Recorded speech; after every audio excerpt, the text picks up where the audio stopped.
once again. Right, so Good evening. I want to know how preparations have been so far towards the upcoming bout. Yeah, preparation has gone really well. Richard has been sparring. He's been training hard, diligently, as he always does. Always comes in prepared. He's done a lot of rounds for this fight. Yeah, and apparently he's looking really good. All right, but then looking at his last two fights, he hasn't really won any. But then going into this one, what are the positives he's taken from the last fight, that draw between himself and Pedraza? Well, the last fight before that was against Lomachenko, which probably one of the top 5 fighters in the world today. Yeah, so and Richard went 12 rounds with him, which is a credit to Richard.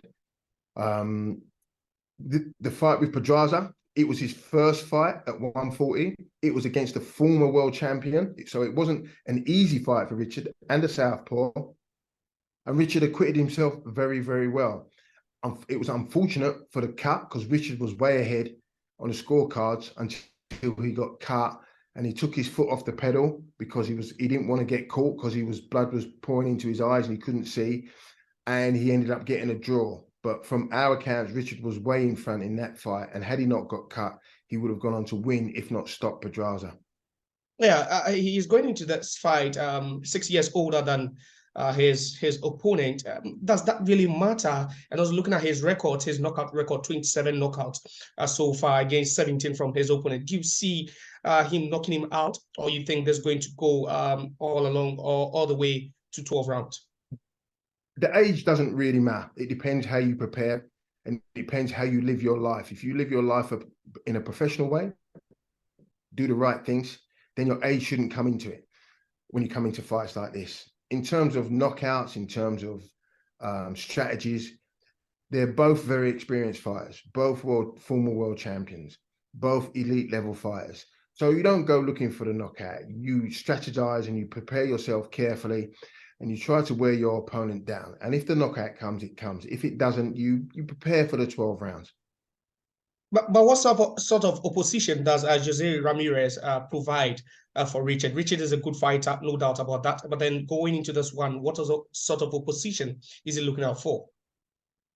Well, he's an elite fighter. He's a former unified world champion, and that way, and he only lost his titles to the Josh Taylor, who was undefeated, who won all 4 titles. So he's a very experienced, very skillful, and you have to respect what he's done in the game. So Richard will be, be very patient, be diligent. Like I said, he's trained very, very carefully for this fight, and it will be a great fight. Styles make fights, and I think these two will provide a great fight for the fans to watch. All right. Both boxers have got great records when it comes to knockout and technical knockout. But do you see one happening in this one? I don't see a knockout happening in this one. I see, like I said, I see it being a very technical fight. I see it going a very long way. And if anyone, I see Richard stopping Ramirez. All right. So let's just say this. In the event that Richard wins, do you think he's going to have more fights? And where do you think that's going to lead him to in the event that he wins this one? Well, this fight is for the WBC Eliminator for the title. So we are hoping that if Richard comes out victorious, pray to God he does, then we'll be pushing for a world title shot after this fight. All right. Thanks so much, Mr. Mubediakun, for your time this evening. So honored for your time. And we are hoping that he's going to win. Ghana is behind him. And if he does, we'll get a chance to talk again. Yes, definitely. And tell all his fans in Ghana that we thank you for all your support, not just for this fight, but for previous fights.